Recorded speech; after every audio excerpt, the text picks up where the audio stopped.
예수 그리스도의 나심은 이러하니라. 그의 어머니 마리아가 요셉과 약혼하고 동거하기 전에 성령으로 잉태된 것이 나타났더니 그의 남편 요셉은 의로운 사람이라 그를 드러내지 아니하고 가만히 끊고자 하여 이 일을 생각할 때에 주의 사자가 현몽하여 이르되 다윗의 자손 요셉아, 내 아내 마리아 데려오기를 무서워하지 말라.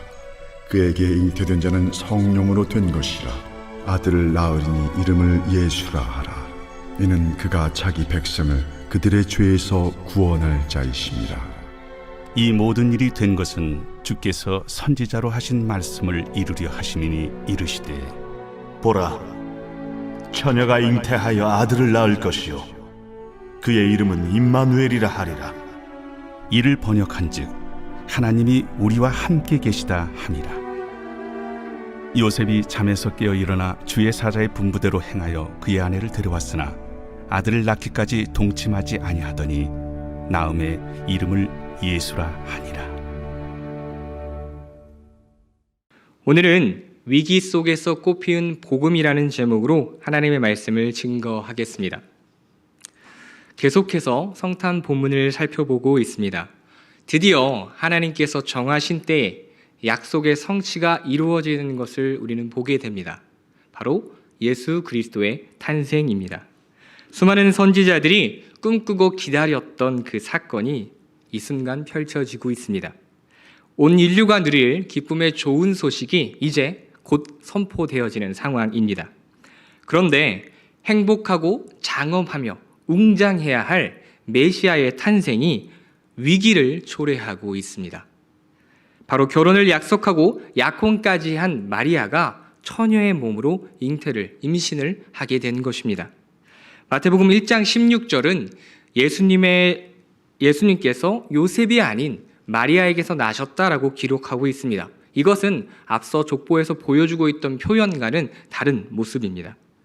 마태복음의 독자였던 유대인들의 문화 가운데는 이 내용이 부도덕한 내용으로 보일 수밖에 없었습니다. 그래서 마태는 이 탄생이 성령으로 말미암는 것이다 라고 설명해주고 있죠. 당시 결혼 문화를 보게 되면 약혼을 한 뒤에 1년 정도 서로 각자의 집에서 지내는 것을 보게 됩니다. 또한 그 약혼은 이제 결혼과 같은 법적 효력을 가지고 있었습니다.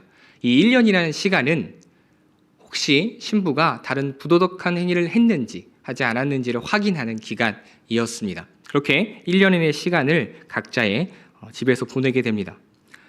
행복한 결혼 생활을 꿈꾸고 있었을 이 마리아와 요셉의 가정에 그런데 큰 위기가 찾아오게 됩니다.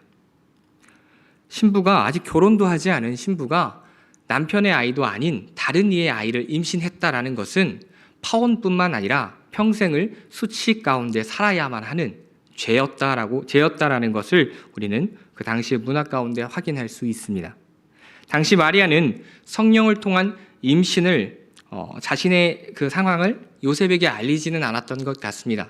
그래서 요셉은 18절 후반을 보게 되면 마리아가 요셉과 약혼하고 동거하기 전에 성령으로 잉태된 것이 나타났더니 라고 기록하고 있습니다. 아마 요셉은 마리아의 몸의 변화를 보고 그녀가 임신했다는 사실을 확인하게 됐던 것 같습니다. 여러분들, 요셉의 실망감은 그리고 분노는 감히 우리가 상상할 수 없었던 일일 것 같아요. 그는 어떻게 보면 공개적인 망신을 줘도 모자를 판에 또 다른 선택을 하는 것을 우리는 확인할 수 있습니다. 19절입니다. 그의 남편 요셉은 의로운 사람이라 그를 드러내지 아니하고 가만히 끊고자 하여. 성경은 요셉이 의로운 사람이었다라고 기록하고 있습니다. 그는 딜레마에 빠질 수밖에 없었습니다. 당시 유대법상 부정을 저지른 여인과는 결혼할 수 없었습니다.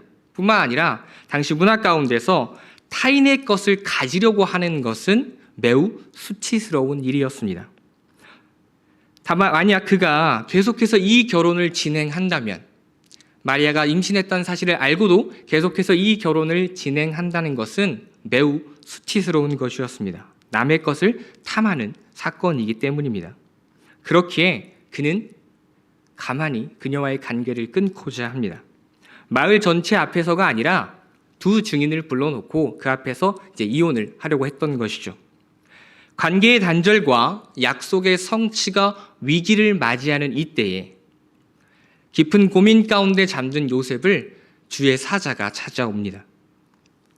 그리고 요셉에게 이 일이 하나님의 계획이라는 것을 알려주게 됩니다. 그러면서 낳게 될 아이가 어떤 존재인지를 그에게 알려주게 되죠. 21절입니다.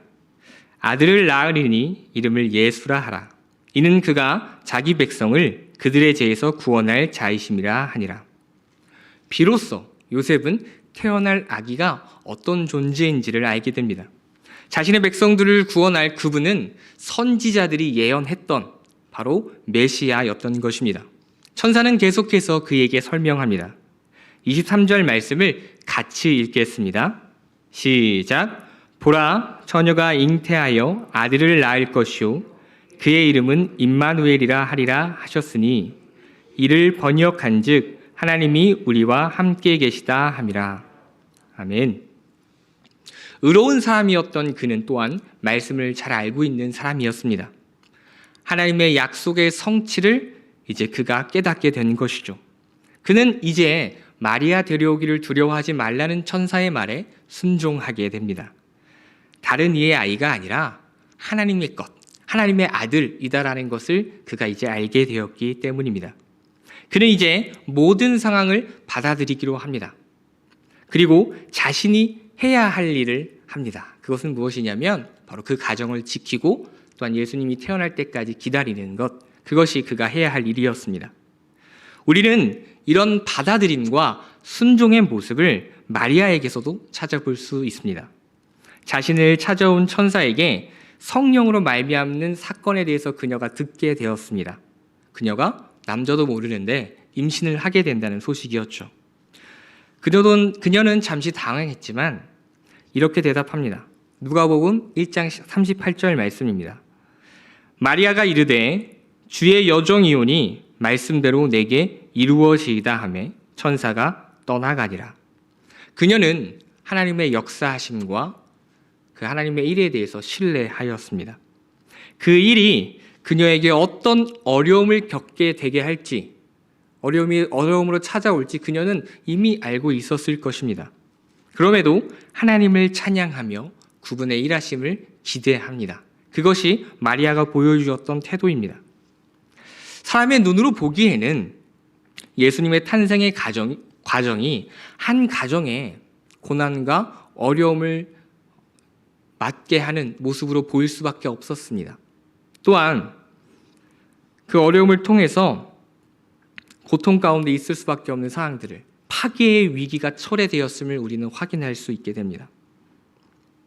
그런데 여러분들, 그런 상황 가운데서 마리아와 요셉은 순종함으로써 큰 기쁨의 좋은 소식에 축복의 통로의 역할을 감당하는 것을 우리는 보게 됩니다. 복음이 순종이라는 걸음 위에서 꽃을 피우게 되는 것을 우리는 확인할 수 있게 되는 것이죠.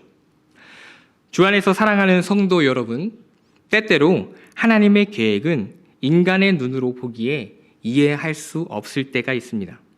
오히려 납득할 수 없는 큰 고통으로 여겨질 때가 있습니다. 그러나 마리아와 요셉은 언제까지라고 하는 그런 불순종의 태도가 아니라, 고통 가운데 하나님을 외면하는 것이 아니라 그럼에도 순종하는 모습을 우리는 발견하게 되는 거죠. 우리 역시 이런 어려운 상황이 초래될 때가 있습니다. 우리는 때때로 이렇게 표현하죠. 하나님, 언제까지입니까? 언제까지 우리가 기다리고 또는 버텨야 합니까?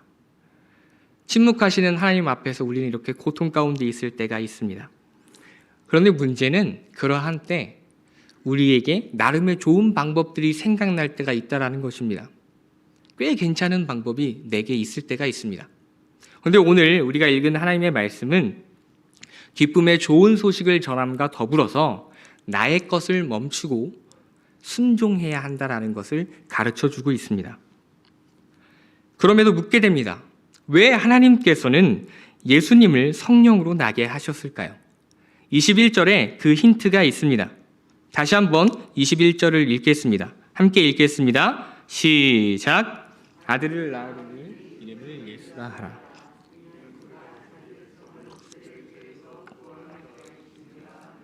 아멘. 예수님께서는 우리를 구원하시기 위해 오신 분이십니다. 우리의 죄를 대속하시기 위해 오셨습니다.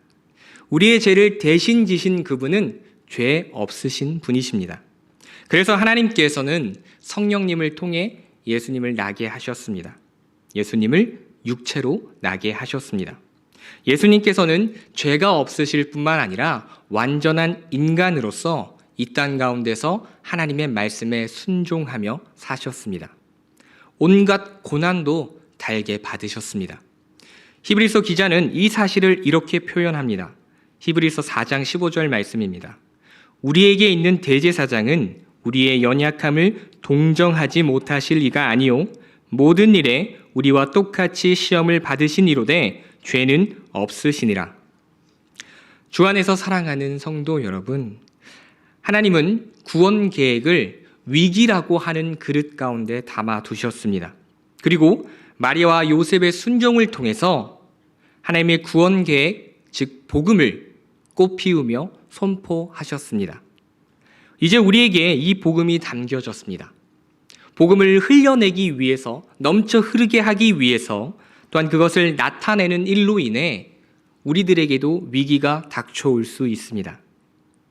예수 그리스도를 전하고 예수 그리스도를 닮아가는 삶을 산다라고 한다면 고난과 위기는 반드시 찾아오게 될 것입니다.